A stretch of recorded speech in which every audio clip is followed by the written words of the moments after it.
మొన్న డొక్కా సీతమ్మ 60వ రోజు అన్నదాన కార్యక్రమంలో నా మిత్రులు కొంతమంది వచ్చారు.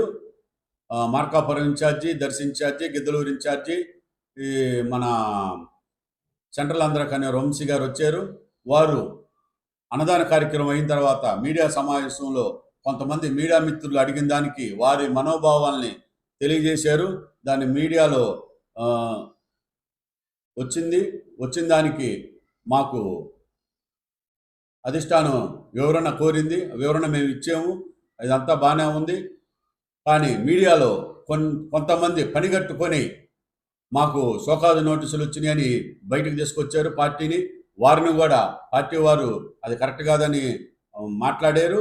మేము వివరణకి వాళ్ళు కూడా సంతృప్తి పడ్డారు. మీడియాలో ఎవరైతే మీకు మీడియాకి లీక్ చేసిన వారు నిన్న పార్టీ ఆఫీసులో బాలినేని శ్రీనివాసరెడ్డి గారితో కలిసి ఫోటోలు దిగటం, మేమందరం కలిసి పనిచేస్తాం, మా మధ్య ఎటువంటి భేదాభిప్రాయాలు ఉండవు అని చెప్పడం జరిగింది.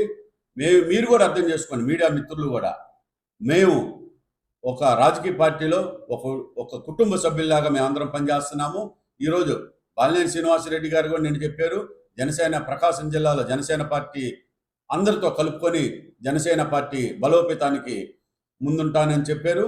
వారిలాగే మేము కూడా అందరం కూడా చిన్న చిన్న పొరపాట్లు ఉంటే కుటుంబంలో అందరం సరి చేసుకున్నాము. నిన్న పార్టీ ఆఫీసులో కూడా అందరూ కూడా కలిసి బాలినేని వాసు గారిని, ఒంగోలు నేతలైతేమి, ప్రకాశం జిల్లా నేతలైతే అందరూ కలిసి ఆయన్ని గ్రాండ్ వెల్కమ్ చెప్పారు.